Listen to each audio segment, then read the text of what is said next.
محدش يضغط. انشيلوتي قال محدش يطلع الا على ميسي ونيمار ويايا توريه. صفاقس، ثورة صفاقس 1156 قالت انتهت بانتصار اهل صفاقس. السلام عليكم، وحشتوني. انا جاي الفت نظرك لحاجتين واطلب منك 9 طلبات. اول حاجه، شفت الفيديو نزل بسرعه ازاي؟ تاني حاجه، اخوك سهران، فاعمل لي لايك واديني رايك كده في تعليق، واعمل لي اشتراك ووصلني لناس كتير، ولو قابلتني في الشارع اديني سندوتش طرب. ويلا بينا. بدأ ماتش ريال مدريد وبرشلونة بان كفايه بقى، ريال مدريد لازم يرجع، بس المفروض لا مش كفايه، اخضع يلا رابع. واعتمد انشيلوتي ان دي نهايه مسيرته ويمكن اخر ماتش في حياته، ولازم يكسب وينجح. وفعلا عمل مرتدات وكسب اول ربع ساعه، بس الماتش 6 ربع ساعه فخسر الخمسه الباقيين. اما هانز فليك فهو عارف ان دي نهايه مسيره انشيلوتي ويمكن اخر ماتش في حياته، فحب يعمل معاه واجب، اداله ريمونتادا تاريخيه عشان ما حدش ينساه. المهم الشوط الاول كان شوط قوي وسريع وعنيف واي حاجه ناقصه في صحتك، وكان مليان اجوال برضه. وده ظهر في الدقيقه 3 بعد عرضيه ملهاش عازه من لاعب ملوش لازمه توصل لكوبارسي لاستلامها بحته غريبه، فيقابله مبابي فيشبط فيها وياخدها، ويطلع تشيزني قبله ما يلاقيش حل الا انه يقلبه على ظهره، فبيلين يشوط مبابي 1-0 ريال مدريد. وبعدها ب10 دقايق ريال مدريد يغلط غلطه كبيره ويقرر يفرق بجولين بعد مرتده تتقطع من لامين يامال توصل لبلينجهام اللي يديها لفينيسيوس اللي يديها وش رجل خارجي لمبابي، خسرهم الدوري عشان ياخدها ويهدى عليها قدام الحارس الاي اي، وهوبا 2-0 ريال مدريد. عشان نوصل للحظه اللي برشلونه بتلعب فيها كوره ما تفهمش، تحسوا بقى كيف اخد الجولين بتوعي وبعد كده اركز وادوس عليكم. يعني انا اتذكر في شبابي ان مره دخل عليا واحد عايز يضربني، قمت سبته يفشخني عادي، بس في مره دخل عليا 2 قمت جبت 3 وضربتهم وعملت ريمونتادا. المهم في الدقيقه 18 ركنيه لبرشلونه اترفعت واتباصت وشاطها ايريك جارسيا، ولاعيبه ريال مدريد كانت واقفه كده مركزين مستنيين ليفاندوسكي يشوطها عشان ده الطويل الخطير. 2-1 لبرشلونه. وبعدها في الدقيقه 32 كوره في رجل بدري يقابله فينيسيوس وبيلينجهام، بس الحته دي فاضيه فيعدي بينهم ويديها لتوريس اللي يسندها ليمين يامال اللي يديها ملتفه. 2-2 لبرشلونه. لسه ليفاندوسكي ما شاطش الركنيه عشان يحلو الموضوع في عين برشلونه، وبعدها بدقيقتين كوره بين فالفيردي ومبابي يسيبوها ويبوسوا بعض، فياخدها بدري ويديها لرافينيا في المساحه اللي ما يسميش عليه عشان لاتيني، وهوبا 3-2 لبرشلونه. عشان تخلص في الدقيقه 45 بعد غلطه من لعيبه بتسنن كرويا، بدات بباصه وصلت لفاسكيز اللي تجاهلها، بس رافينيا اهتم بيها وخدها واداها لتوريس فرجعها له لانه اصيل وموظف. ف 4-2 لبرشلونه. ولانك صبرت واخوك تعب والاجوال خلصت، خد ملخص الشوط الاول من وجهه نظر حياتي.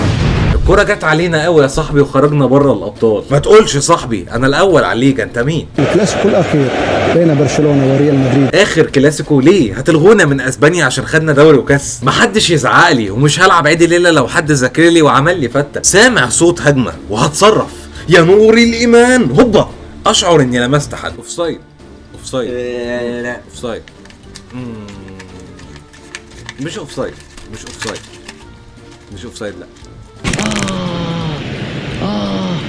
يا عظمك يا رضا. محدش يضغط. انشيلوتي قال محدش يطلع الا على ميسي ونيمار ويايا توريه. في ناس بتحب تاخد كل حاجة مع انها مش محتاجة. لا بلاش ده فخ، الواحد ده كفايه.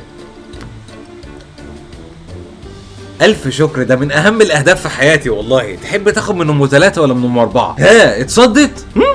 وايه الزيطه دي؟ الجمهور بيسيب لمين؟ يعني تدريبه النطح اللي احنا بنعملها دي هتقوي التركوه وتطول رقبتنا 10 سم بجد؟ يا جدعان لعيبه الريال مخها سحم الشمس، خايفين يضغطوا يعلى منهم ما يلاقوش حد يعمل لهم كركديه كده. كنت هجيبها فيا على فكره، بس حظك ان انا اتخرت كده فهعديها لك. انا طلعت ايدي قصيره زي الشناوي.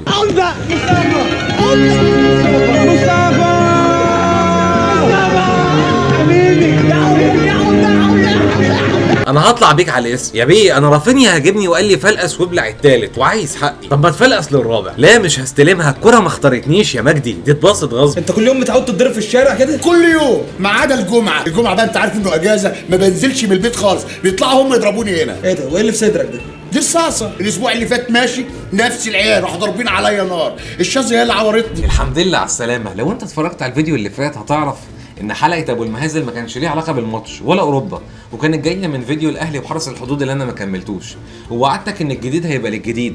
بس انت لو متابعني بقى من زمان هتعرف ان انا وعودي في المحتوى ما بوفيش بيها، فانا الماتش الاهلي والمصري ما كملتوش وعملت منه ابو المهازل، فخد ابو المهازل القديم دوت والجديد للجديد ان شاء الله. يلا بينا.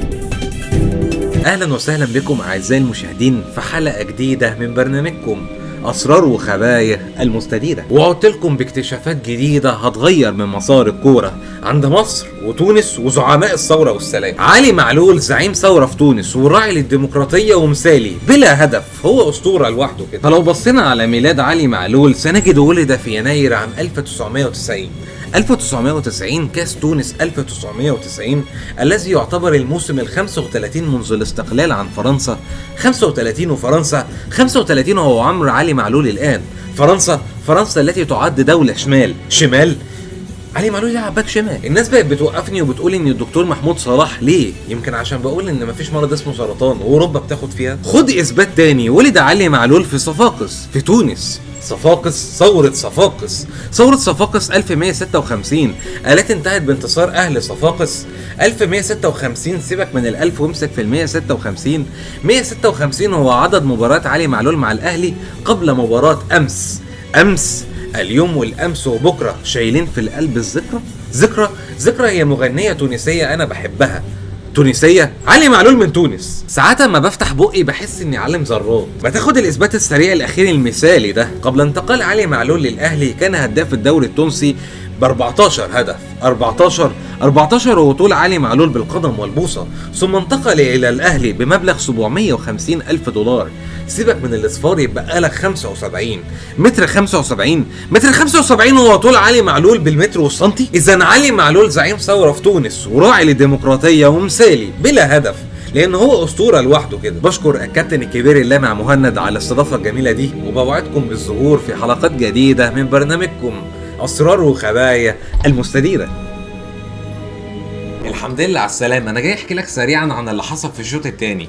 الشوط الثاني كان شوط طري كده، برشلونة استكفى والريال كان عايز يرجع ومعرفش، وجاب جول ما بيديش نقط، وده حصل في الدقيقة 70 بعد كورة جديدة سبحان الله مرتدة بعد سيف رجلي من مارتينيز يوصل الكورة لفران جارسيا اللي يديها بسرعة لفينيسيوس اللي جري هو ومبابي، والاثنين دول أسرع من الجملة اللي أنا قلتها، فخدوها وباصوا وجابوا جول و4-3 لبرشلونة، وخلص الماتش على كده. وخد ملخص الشوط الثاني عشان ما اطولش عليه. بتجروا عليا ليه؟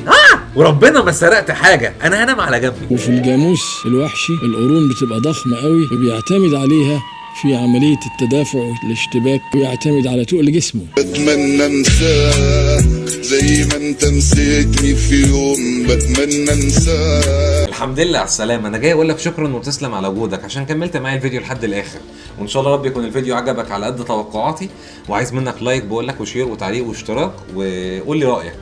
وللعلم انا عايز اعمل حاجه جديده برضو، عايزين نعمل حاجه كده جديه شويه او ممكن تكون كوميديه برضو، يكون فيها زي قصص لعيبه او اي حاجه من الحاجات دي. قول لي رايك انت عايز ايه يعني، وانا هعمله لك بشكل مختلف وجامد ان شاء الله. بس ناقشني في الموضوع ده وتقول لي انا عايز كذا وانا اقول لك عينيا ادي لك الكذا. بس كده انا خلصت و سلام.